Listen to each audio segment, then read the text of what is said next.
Ini adalah kamera mirrorless full frame terbaru termurah dari Sony di tahun 2003 yang sudah bisa merekam video 4K 60. Ya, Sony A7C II. Sensornya udah pakai 33 megapiksel, perekaman video tadi udah dibahas ya, sampai 4K 60.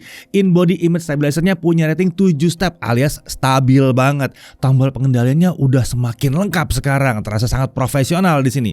Viewfinder udah jadi jauh lebih mudah digunakan juga. Apalagi sekarang udah pakai prosesor berbasis AI untuk memastikan hasil gambar autofocus jadi lebih cepat, mantap, dan akurat.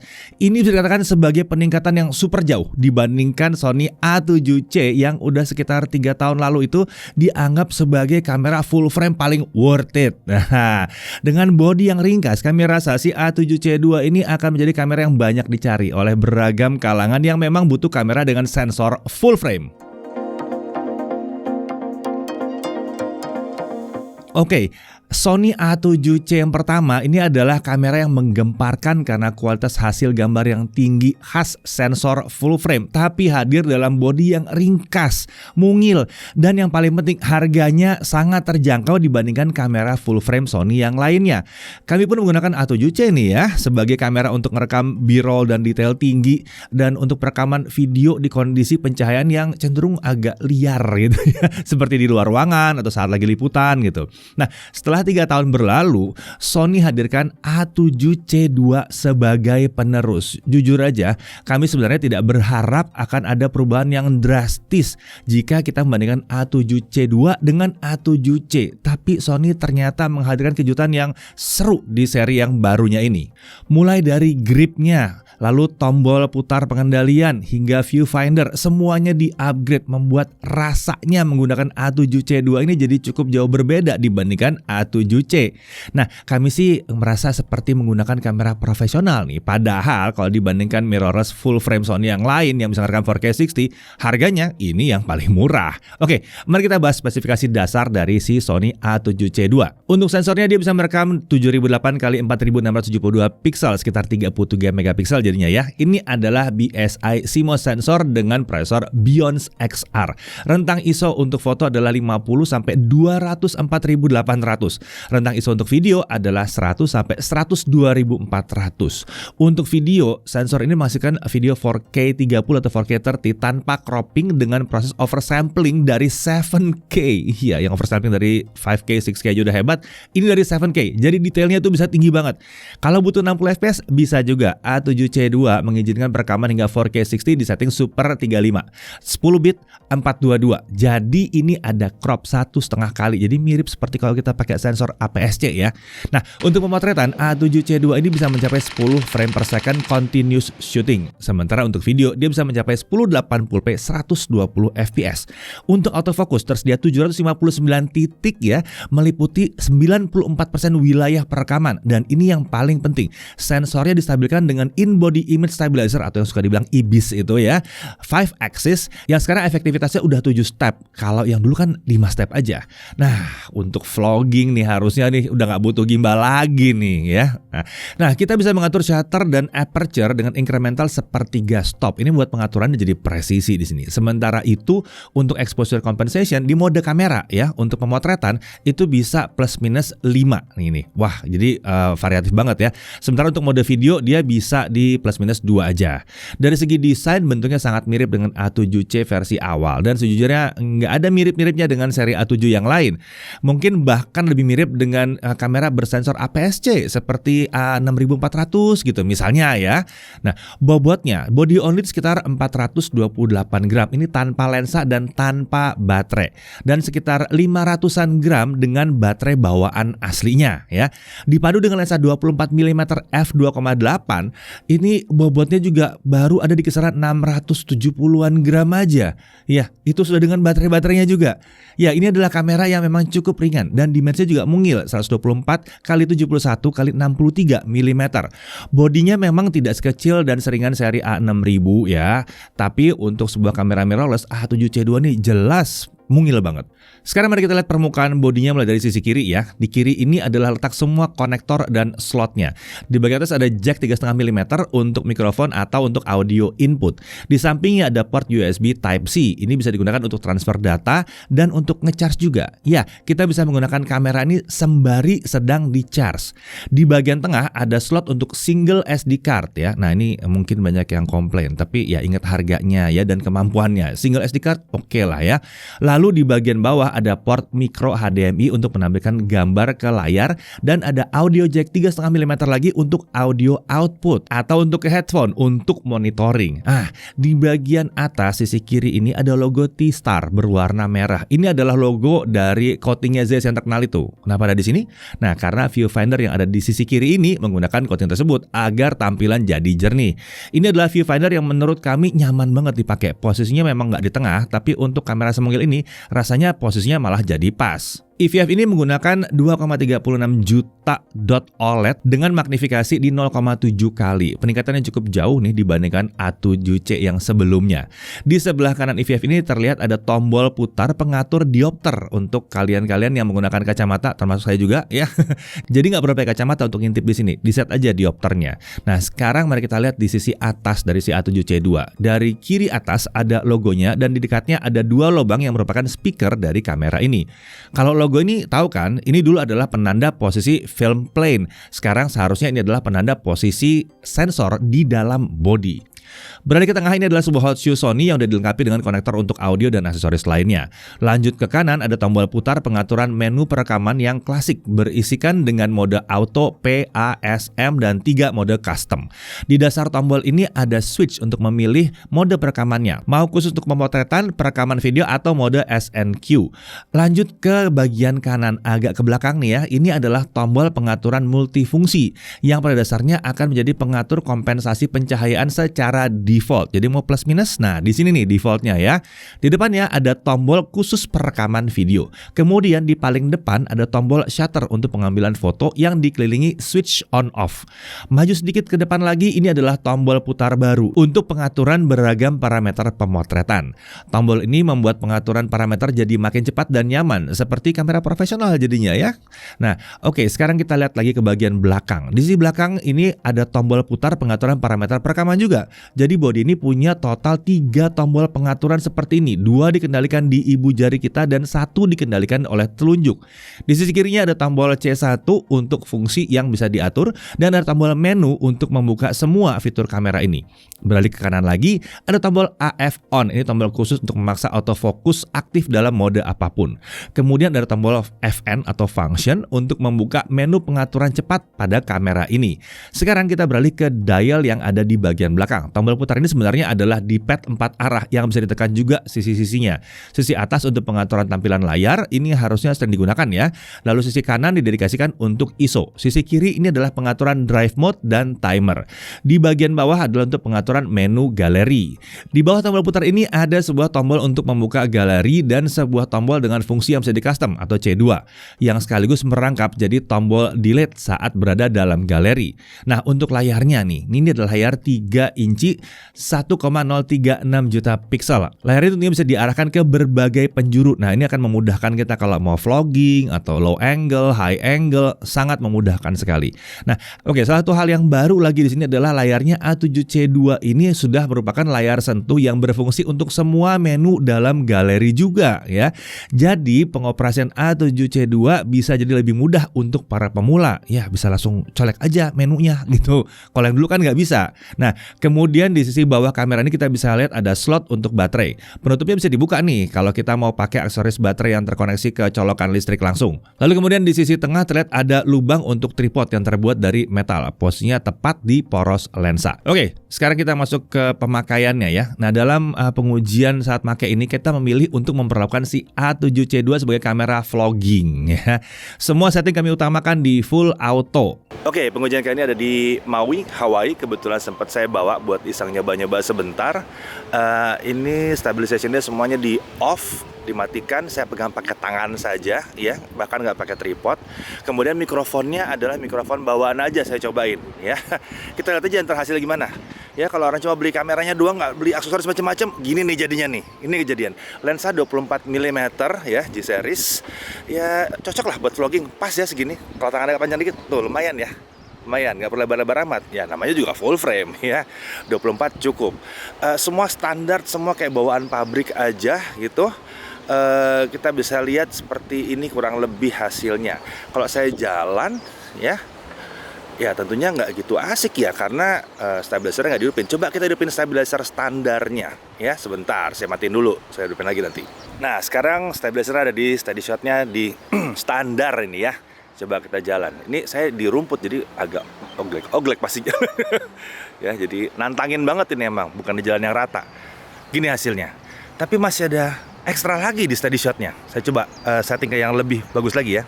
Nah sekarang ada di aktif ya steady shotnya. Coba kita coba jalan. Ini tangan satu sih, nggak banyak bantu sebetulnya. Tapi ya ini goncang-goncang banget. Hasilnya kayaknya masih lumayan oke ya.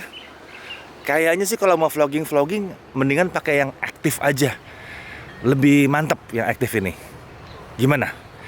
Dan audio saya gimana? Saya ngomong nggak kencang-kencang amat sih nih.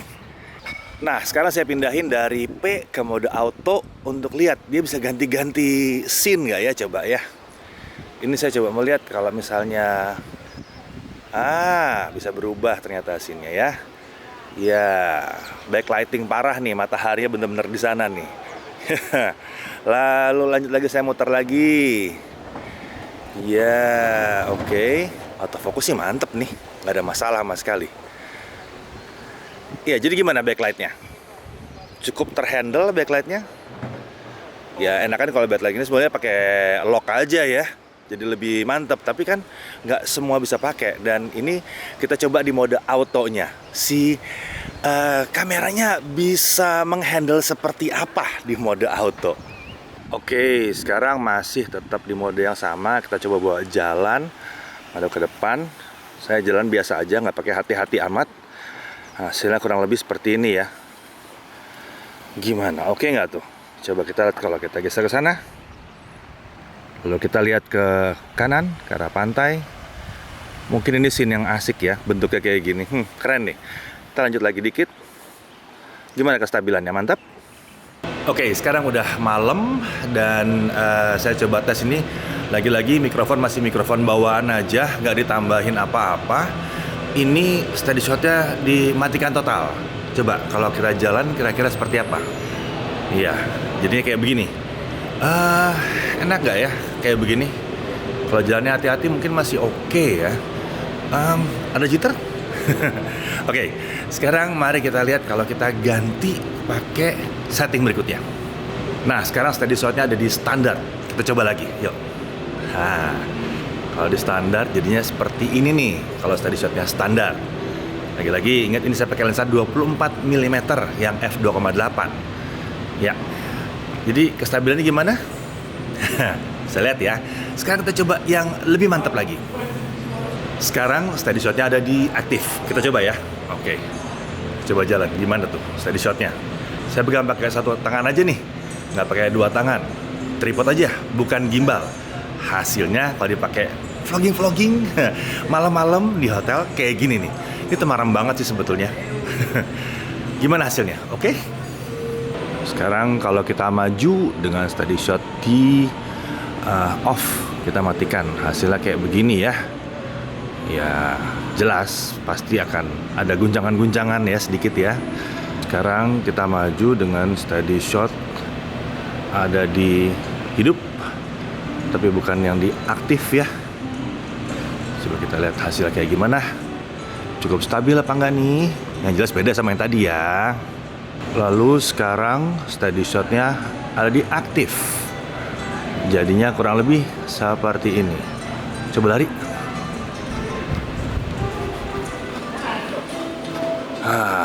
Gitulah hasilnya kalau saya lari dikit. Jadi kelihatan ya, mau malam-malam juga itu mau jalan sambil vlogging nggak kelihatan tuh ada jitter-jitter sama sekali. Nggak kayak HP lah ya.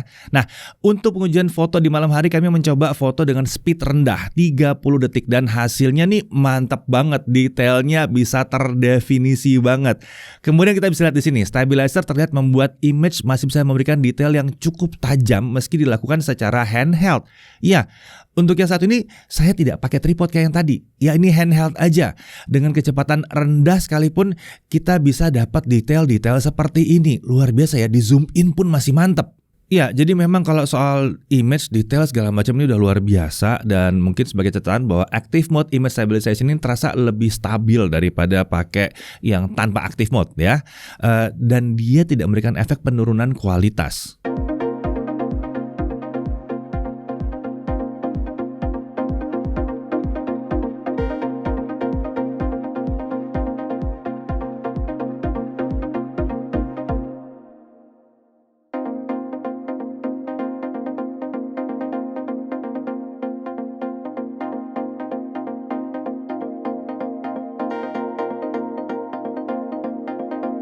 Oh ya, kemudian kami juga menguji auto framing yang bisa membantu saat melakukan syuting tanpa dibantu orang lain ya. Jadi bisa sendirian nih ya. Mantap juga yang satu ini.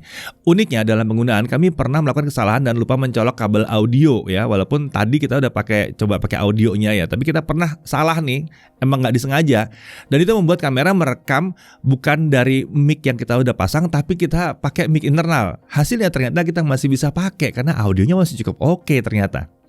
Ya tentunya kalau dibutuhkan kita juga bisa menggunakan S-Log 3 dan S-Signtone untuk memudahkan proses editing setelah perekaman. Lebih mantapnya kita bahkan bisa memanfaatkan LUTs ya untuk membuat previewnya menyerupai hasil akhir. Nah untuk mempermudah penggunaan kami tentunya menggunakan aplikasi Creators App juga yang tersedia untuk smartphone baik iPhone maupun Android. Penggunanya tergolong mudah ya dan koneksinya lancar selama pengujian. Jadi mau transfer data ke handphone langsung bisa. Ya, jadi bisa mendapatkan hasil foto yang bokehnya keren-keren terus tarik ke HP, posting bisa langsung. Oke, saat video ini dibuat, Sony A7C II dijual dengan harga kisaran 30 jutaan body only ya, harga yang cukup pantas untuk kemampuannya. Terutama kalau kita memang sudah memiliki lensa-lensa untuk mounting kamera Sony ya. Selain A7C II yang udah kami uji ini, Sony juga menghadirkan A7CR. Ini adalah sebuah kamera dari keluarga yang sama. Artinya bodinya sama-sama ringan, mungil dan mudah dibawa, tapi dia memiliki sensor dengan resolusi lebih tinggi, 61 megapiksel. Kemampuan perekaman videonya bahkan mencapai 4K 60 full frame. Sementara hampir semua fitur baru yang disematkan di A7C II tersedia juga di A7CR ini. Singkat kata, A7CR bisa dibilang versi yang lebih pro dibandingkan A7C II. Tapi memang terasa ini akan lebih memberikan manfaat kepada para fotografer yang membutuhkan foto dengan resolusi super tinggi. Oh ya, dalam paket penjualan si A7CR ini juga sudah disertakan dengan extension grip yang membuat handling A7CR jadi lebih mantap. Mau pakai lensa lebih besar? Nah, nggak ada masalah di sini, enak-enak aja. Tentunya A7C II juga bisa menggunakan grip yang sama, tapi itu harus dibeli terpisah. Nah, balik lagi ke A7C II, kita lihat hal yang perlu diperhatikan untuk A7C II. Pertama, menu yang digunakan adalah menu baru ya, cenderung lebih mudah dan secara grafik ini fresh. Akan tapi bisa membingungkan bagi mereka yang baru mulai mempelajarinya. Ya, tapi ini harusnya beres dalam waktu 1-2 hari lah ya, gampang kok ini. Dan kemudian di sini tidak ada flash internal, tapi ini umum untuk sebuah kamera profesional ya. Nah, kemudian belum ada joystick untuk memilih area autofocus dengan cepat. Lalu konsumsi daya baterainya sedikit lebih boros dibandingkan A7C, akan tapi ini masih lebih irit dibandingkan saing lainnya sih. Ya Sony irit-irit sih baterainya. Kemudian lens kit itu yang 2860 itu memiliki range yang agak nanggung di sisi wide-nya. Selain itu kami merasa bahwa kualitas sensornya ini akan lebih keluar, lebih mantap kalau dipadukan dengan prime lens yang single-single ini ya. Lalu yang terakhir adalah perekaman 4K 60. Di sini masih ada cropping untuk 4K 60, tapi paling nggak kualitasnya udah tinggi. Nah, hal yang kami sukai dari si A7C II, pertama, autofokusnya cepat, responsif banget. Kualitas hasil fotonya jelas berkelas banget. Bahkan di mode auto pun kita bisa dapat hasil yang mantap di sini. Video 4K 30, nah ini dapat dari perekaman 7K, 7K, membuat detailnya jadi sangat bagus. Untuk pilihan lensa jelas sangat banyak, sangat bervariasi, bahkan third party lensa pun banyak banget. Pengaturan kamera juga lengkap banget, bahkan cenderung sangat banyak. Ini sebenarnya sangat baik ya, hanya butuh learning curve ekstra aja untuk menguasai pengendalian si A7C2 ini. Lalu in-body image stabilizer-nya itu sangat baik. Untuk vlogging gampang banget, nggak perlu pakai gimbal-gimbalan lah sebetulnya ya. Ya kalau mau super stabil banget bisa juga sih pakai gimbal. Tapi kalau saya sih prefer bawa ini sama tripod kecil aja, udah aman. Lalu EVF pada A7C2 ini juga udah jauh lebih baik dibandingkan A7C. Kemudian kami suka nih dengan bodinya yang mungil dan nyaman untuk digenggam. Ringan, dipadu sama lensa kami yang 24mm f2.8G ini, waduh rasanya emang nyaman buat traveling dan vlogging pakai A7C2. Lalu Creators App ini membuat penggunaan jadi lebih nyaman, mudah sekali melakukan pengecekan hasil perekaman dan sekaligus mentransfer file ke smartphone. Kemudian layarnya A7C2 sekarang udah bisa dengan mudah digunakan saat melihat hasil tangkapan dan juga pengoperasiannya lebih mudah karena tersedia fungsi touchscreen. Selain poin-poin ini sebetulnya masih banyak lagi kelebihannya yang bisa dicek tadi dalam video ini ya. Dan yang jelas sih intinya ini adalah upgrade yang luar biasa. Ya, Sony A7C2 adalah kamera yang memang unik. Bodinya yang compact membuatnya nyaman untuk dibawa-bawa dan juga dioperasikan. Kami sampai sempat lupa bahwa ini adalah kamera full frame. Baru sadar setelah lihat hasil foto dan bokehnya dalam video. Oh iya ya, ini benar-benar full frame gitu ya. Memang kalau pakai lensa zoom, fleksibilitas terasa lebih luasa. Tapi menurut kami A7C2 akan lebih pas disandingkan dengan lensa prime yang mungil tapi berkualitas tinggi. Karena itu membuatnya jadi super ringkas tapi tetap bisa menghasilkan kualitas gambar, foto, video yang tinggi. Akan tetapi kamera ini tetap siap untuk dipasangkan dengan lensa kelas atas manapun. Mau yang gede-gede sekalipun, yang panjang-panjang pun bisa karena kualitas perekaman emang tinggi. Bagi kami A7C2 adalah upgrade yang teramat signifikan dibandingkan A7C yang terdahulu yang kita udah pakai beberapa tahun. Mulai dari pengendalian, ergonomi hingga kualitas hasil terutama autofocus itu terasa meningkat. Mungkin harganya agak terasa tinggi buat sebagian besar orang yang belum pernah tahu harga kamera keluaran baru dengan sensor full frame. Tapi menurut kami harganya ini udah cukup pantas untuk peningkatan yang diberikan. Terutama kalau kita sebagai penggunanya bisa memanfaatkan beragam fitur di dalamnya. Ya, Sony A7C2 ini akan cocok untuk para konten kreator, terutama untuk mereka yang menginginkan upgrade kualitas hasil perekaman video. Jika Anda traveler yang butuh kualitas gambar yang prima, yang satu ini juga bisa diandalkan banget. Street photographer juga harusnya menyukai bodinya yang mungil dan mudah dibawa. Tapi kalau untuk yang satu ini mungkin A7CR lebih mantap lagi. Nah, bagi kami sih jelas kedatangan A7C2 ini membawa masalah tersendiri ya. Ini A7C aja kami pakai udah beberapa tahun, udah disiksa juga masih oke hasilnya. Kenapa ini godaan harus datang dalam bentuk A7C2 buat kami? Menurut kalian upgrade nggak ya? Gimana? Tulis di kolom komentar ya. Oke, sampai sini dulu pembahasan kami mengenai si Sony A7C2. Saya Didi Irfan, Jaga TV TV.